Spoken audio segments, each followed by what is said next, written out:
everything's messed up, but then I think I'll set it up and it'll work, and it doesn't work. In fact, it gets even worse. And then it falls into that limbo, right? And then later, I used this here, I used so and so, I used such and such software, and it's crap. But why is it crap? You didn't measure the results, you didn't make a plan, you're not looking at the metrics for this. So I think that in any project we're going to do, we need to first look at the starting point, right? Which is the result I want from this.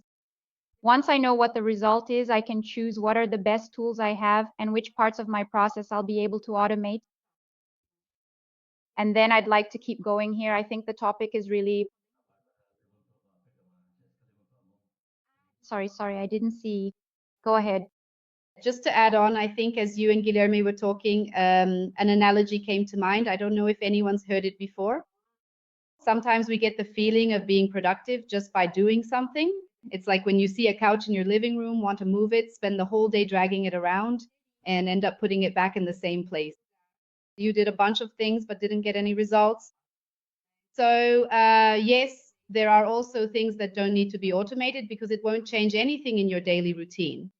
That happens. Just today, I joked with Marcelo. I said, look, I tried to quickly make a prompt to create my infographic, but it didn't work. So I said, I'll do it like the Incas and the Aztecs. I'll do it manually. And I made it manually. Because for me, it wasn't working. It was something I was only going to do once. So I said, I'll just do it this way. And I think it's really important. Nowadays, there are already a lot of platforms that calculate the time you're saving with simple automations. And Aid itself also tries to calculate how much time you save by using automations within it. So I think that's really important for us to analyze. And to add to that, wrapping up what you've been saying about using AI outside of the conversational aspect, it reminded me, and it's very connected to what I mentioned at the beginning, that human beings are very unpredictable. So for example, today, since we serve clinics, many of them accept insurance.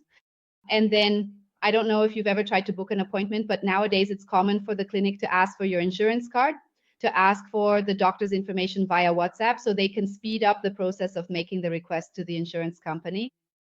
And when they ask for a photo, I'm not kidding, guys, as unbelievable as it may seem, this doesn't happen with just one clinic. A lot of people send a photo of themselves. So just imagine if I set up an AI just to receive things there, it won't do anything else with that, and that's it. So a new problem has been created nowadays, right? So people ask for the photo, and then you have to send it to a team to analyze to see if it's okay, if it's legible, if they actually sent a photo of the insurance card and the request and not just a photo of themselves.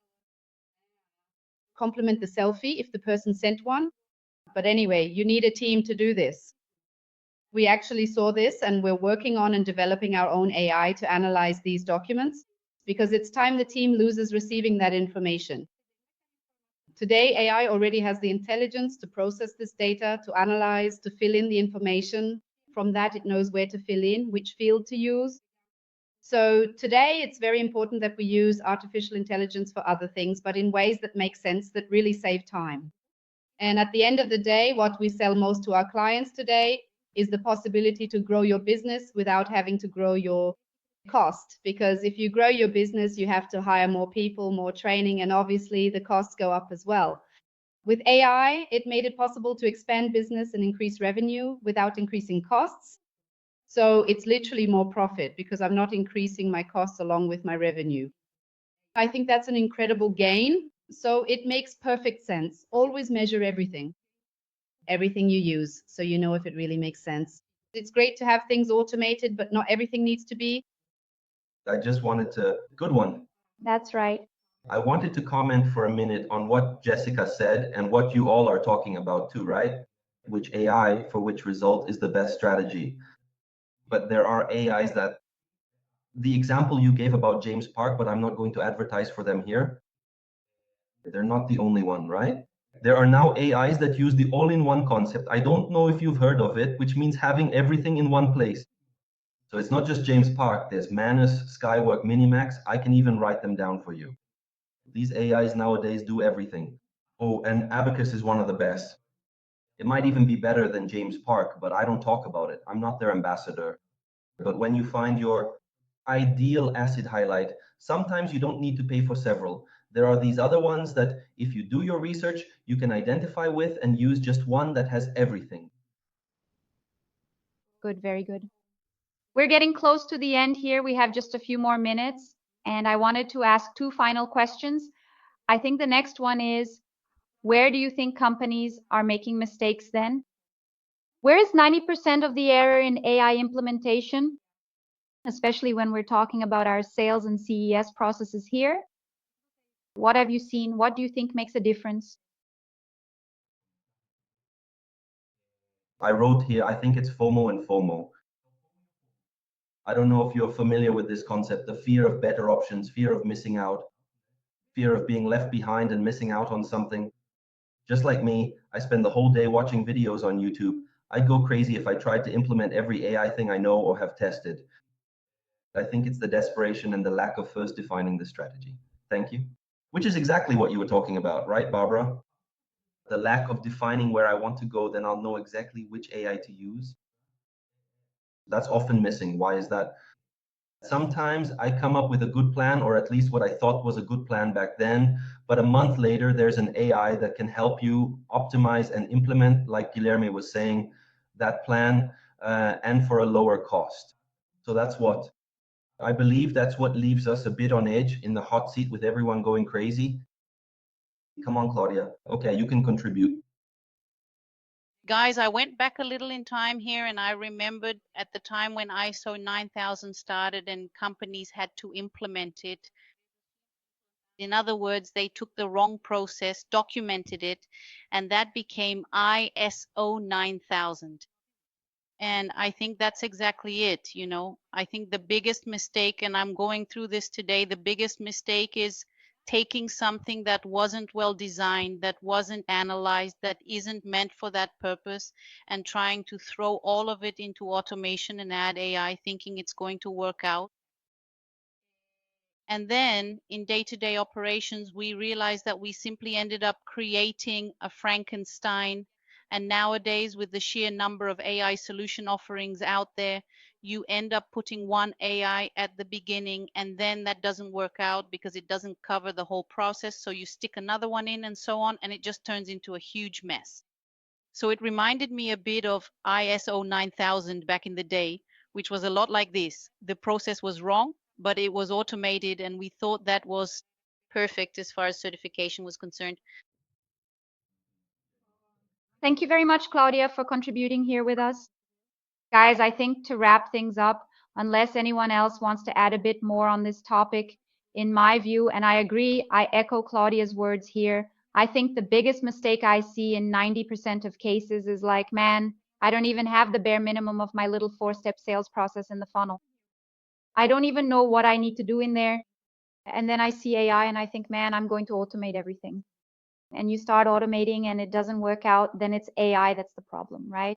It's AI that doesn't know what it's doing, right? So for me, the mistake lies in that, in the strategy and not having your processes very well defined. So today, in all the commercial structuring implementations I do, the process comes before the implementation of AI. AI will be the last step because I need to study the history. I need to understand everything. What's happening in the company, I need to understand the people because people are the main part of this process. And I'll already leave my final answer here, right? I do think that yes, AI will replace many people and not just a few, but I also think it won't replace those who are good, strategic, and know how to work with AI. So I'm very concerned, especially about junior and operational positions. Those are the things I'm most worried about when it comes to our future. How are we going to welcome perhaps newly graduated young people and what will their place be? And I hope they come prepared to use AIs because I really believe that's the future. I have a friend who works in innovation and she often shares a lot of things with me about future research. She's actually part of the community. And we've been seeing a lot about this, about what kind of human behavior we'll need to adapt so we can coexist with AI. Because I think that's what Jess mentioned at the beginning. Man, I can't fire my secretary, but I'm going to get upset if that secretary isn't doing a good job. And then maybe the secretary's job won't be just scheduling appointments anymore. It'll be calling the insurance company to renegotiate things or handling other tasks that are more strategic for the business. And not just that repetitive, massive task that honestly any 5-year-old could do, you know? So moving towards the end here. Claudia, I wanted to check. Go ahead, sorry. Do you have your hand raised? You can speak. Okay. All right, well, let me think for a moment. Okay. Andre was already next on my list. Thank you. Omar, go ahead. I'm not sure if you want to add anything else, Barbara. I can wait until the end. I don't know if you were about to finish. Great, thanks for the opportunity. I work at a huge multinational. I'm the head of customer success at a company, a giant American company, and we deal with this topic a lot, and it's also growing a lot here. One thing I've noticed, I don't know if you all feel the same way or not, but the company is B2B, and we work with companies from all over the world. And here in the Latin American market, which is where I work, and I only have huge clients, I feel that our clients don't know what AI is, or they interpret AI in a very limited way. In fact, that's the main thing. My major clients are big banks, retailers, and insurance companies, which have brilliant people working there, data scientists with patents in every market around the world. So these are truly brilliant people, and sometimes not necessarily these individuals, but maybe their teams see AI only as a cost optimizer, which it obviously is, but I think it's not just that. Especially on the topic of CS here, of customer success, one key thing that our company really focuses on is how to truly and carefully hyper personalize exactly what my clients' customers genuinely want. At the speed we demand today, everyone wants things ready and fast, especially the younger generation. And I think AI really helps a lot with that. So back in my day, which was 20 years ago, I've also been in the market for quite a few years now, not to give away my age. Back then, I had to keep running queries and databases to see which clients would be likely to accept the new product I was creating. That used to take 6 months just to analyze all the data, review it, and make decisions. I think today I already have many client cases, not so much here in Latin America, I admit, but abroad. Here in Brazil, there are some. When I say Latin America, Brazil is kind of an outlier because Brazil is quite advanced in this area. But I think nowadays we can create ultra hyper personalized campaigns for the client who likes to eat Japanese food on Mondays in every November, wearing a blue t-shirt, and we can do it super quickly. I think that's what's really changing the success of our clients, which is the main goal of customer success. Because I think that our clients' loyalty is very much at risk today. There's a Gartner statistic that says there are $11 trillion at risk in the American banking market due to customer loyalty. In other words, it's very easy for them to switch from one bank to another. And I think we need to start thinking about AI not just as something to have a bot to serve our clients, which is obviously important and to serve them exceptionally, but rather, how can I become better? How can I serve our clients even better? And again, going back to the beginning, not of my question, but maybe it could even be a question bringing your opinions here. I feel that our clients still don't really know what MEA is or what MEA is for, or in fact, what the real purpose of having MEA is. Oh, I want to get rid of my call center. All right, that can even be a goal to reduce costs, but it's not just that. I think there's a lot more to it than simply having a prompt there and sending a command to find the best restaurant I can go to in Indonesia, which is what people sometimes use it for in their daily lives. But again, thanks for the event. It was really great to exchange these ideas. Thank you, Andre, for your contribution, okay? You're always very welcome. And I'll hand it over to Felipe now. Just so I don't say I joined and didn't say anything to you all, right? But just to reinforce, like Andre said about CX and CX, I think it's super important. Right at the height of the hype, about 2 years ago, a year and a half ago with AIs, I heard a really interesting phrase. Someone said, I'm going to use AI so I'll have more time to wash my dishes. And a lot of people really had that perspective. They still do. And we really need to educate the market a lot. I literally work in the AI market to educate our clients in general. And there's a lot of that, like, I'm going to use AI to have more free time. And it seems like that's the main goal for all clients, especially in Brazil. I talk with my good friend Andre Latana, and I also talk to a lot of clients from Mexico, Colombia, and Chile. But this is a very Brazilian pattern. What can I do with AI so I have more time left over for myself? And AI didn't just come about to give us more free time or to make us more productive. And that's what kind of goes against the reason why AI was created and why everyone is afraid of it. People who aren't involved in the AI context end up being a bit afraid of it. AI was created to be an intelligence. And very little intelligence is actually being applied to AI. A lot of productivity is being applied, but very little intelligence. And we, as ambassadors of this message, of this market, it's really important for us to spread the word, to truly educate our clients, our leaders, our business partners, that there is a potential for processing, for intelligence, for new discoveries, for going deeper in relationships, for understanding new paths that AI can offer us beyond just productivity. It's not about who does more, it's about who does less and does it better in a smarter way. That's the real AI race, which still isn't being noticed and which we can approach with this mindset. What intelligence am I bringing to these processes, not just to make them more productive? Obviously, business is business, time is money. The faster you do things, you think you'll make more money. But this is a mindset deeply rooted in the market. It's hard to break away from it. Even I want my team to sell more. I want to use AI to sell more. And that's part of it. It's part of our journey, even our instinct, right? But the big question is, when are we actually going to let AI be smarter and use the intelligence it has that we don't? So it's our way of challenging ourselves to open up this horizon of exploring the intelligence of AIs, right? Good, very good, Fee. Do you want to say something, Marcelo? I was going to say that's really cool what Felipe said. And I see this a lot in this disparity, this conflict in people during the recruitment process and the recruitment process itself, right? This intelligence aspect, like AI, companies using AI in recruitment, people using AI to apply for jobs. So, and the system is basically AI talking to AI. And then you go to an interview. Now that I'm also working as a service director, you go to an interview, a beautiful resume that the person used. We think they're smart enough, but then unfortunately, sometimes in the interview, they show the complete opposite. So I see a lot of what Felipe mentioned, even connecting it to this process I have. Very cool.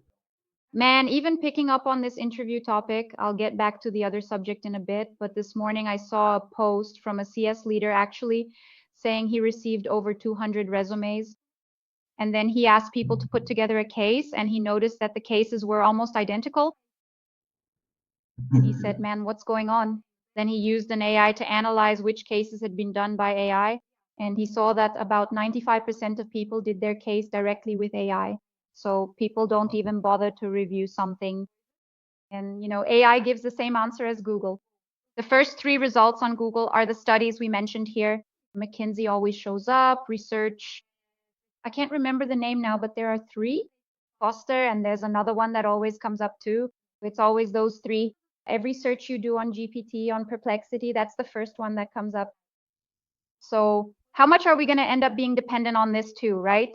Just looking at it and taking it as the absolute truth, right? But just to add here, Andre and Felipe, so we can wrap up. We've already gone a few minutes over, but the conversation is so good, I honestly don't even want to end it with you guys. From my perspective, especially when I made the move from the startup bubble to another bubble, which is the industry, people really have no idea what AI is actually capable of. And those who do know still stay within the conversational realm. Oh, I know it can talk to my client, period. I know it can recommend the best restaurant for me to go to in Thailand. I know it can quickly come up with 10 surprises I can do for my husband next week. So I think there are things we'll use just because they're part of our daily lives. That's part of us having democratized AI, because it's actually been around for a long time. I myself, man, sold an AI project to Rise almost 10 years ago. So we've witnessed this evolution and democratization. I think our role now, especially for us here who are part of this community, and I have to praise Marcelo's work for having the great idea to bring together all these amazing people, is really about how we're going to educate these companies, these people, what kind of results, what kind of business prosperity are we going to deliver, and not just in terms of sales, not just in terms of productivity, but in all the potential that AI can bring into an operation. So like I mentioned to you earlier, I often find myself alone in my business. Entrepreneurship is pretty lonely, and I think everyone who runs their own business knows that. Just like leadership positions are also quite lonely. So today I know that my company wouldn't be where it is if we weren't using AI. And I know that we're not even using 20% of all the potential it has to grow the business, you know? So I think that's a big part of it. And Jess, go ahead. You can add to this. It's just to comment on what you brought up, I think it really aligns with what Guilherme said at the beginning about AI not competing with us. There was a lot of talk about conversational AI, and in the end, honestly, it became a commodity. It's like the salt and oil we buy. Today you sneeze and a conversational AI pops up. So that's how it is. Now everyone knows how to make it, everyone has it.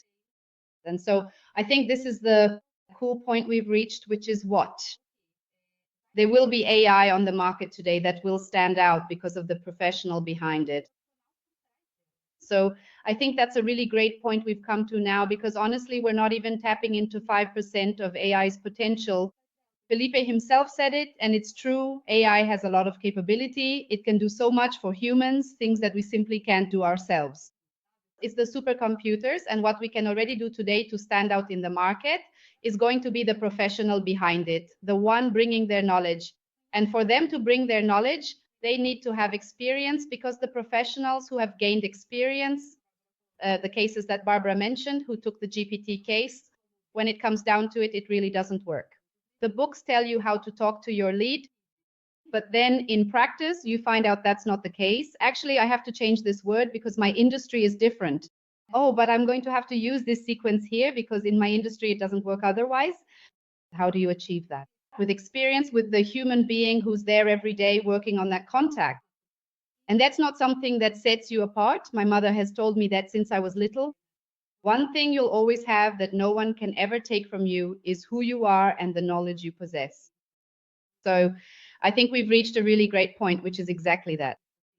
We're already at a point where AI is either going to be extremely advanced or it's going to become a commodity, with many versions popping up everywhere. GPT itself is already creating its own, right? You can create your own agent, and in the end, you'll need to have knowledge. So we're not going to be left behind because we have to set ourselves apart. We have to put our knowledge behind it. Obviously, Barbara's AI has her knowledge embedded in it to be able to help within WhatsApp. Here within our team, we had to analyze a number of clinics and managed to put our knowledge behind the AI. So there's this point of difference that will separate the boys from the men in this story. great. Very good. Thank you, Jess. Guys, we're wrapping up now. So I really want to thank everyone who was here with us from the beginning and those who joined a little later. We're in this first format, which is almost like a unified podcast, a community podcast, which is what we believe in. Later, we'll upload this material to the community's YouTube channel, so everyone will be able to access it, send it to friends, and you'll be able to share this really cool moment with us as well. And this is just the first of many. Our idea here is to have it monthly, right, Marcelo, if I'm not mistaken, to have this podcast every month. So if you have topics in mind, you know, bring us things, curiosities. Yes, exactly. And keep bringing things to us because, you know, each of us has our own area, right? We can contribute and learn together, right? So what is Andre seeing in the international market? What's different about Brazil? What nuances is he noticing, for example, in terms of security? That's something Michelle is an expert in. Felipe is right there on the front lines, bringing in the total ROI, analyzing sales calls, doing all those things. So what are the lessons you've learned from your clients, right, Fee? Jess is bringing all this clinical know-how, taking these clinics to another level, creating value, and also bringing in more appointments. So I think each of us with our own specialties has a lot to contribute. And we'd like for us to use the community space more and more for that. So I'll also leave the link here for you in the messages so you can share the community with other people. And it doesn't matter if the person is a layperson, has never even heard of AI, join our community and we'll help everyone understand and demystify this topic a bit more. All right? Just to add, I even wrote it here firsthand. For those of you who are here, I've already shared the website for our community, which I've been working on. I've been involved with it for 2 months now, nonstop, together with Vibe Code, right? And now you can join, just log in with Gmail. I'll approve you here and you'll already have access to what's the difference with the website, okay? I didn't want to use another platform like Circle or School.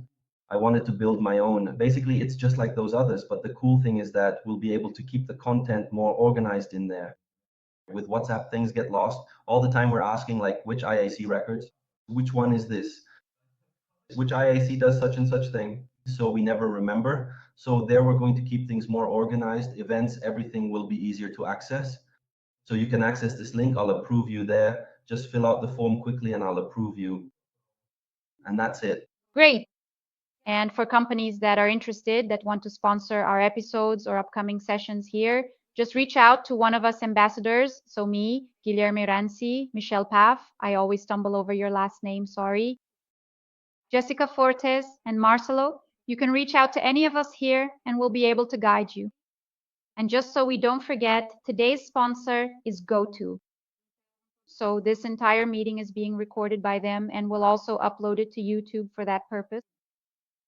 Recorded, summarized, transcribed. That's it, and that concludes it. Exactly. And next week, we'll have a special informative webinar about GoTo Connect, talking about productivity and business intelligence.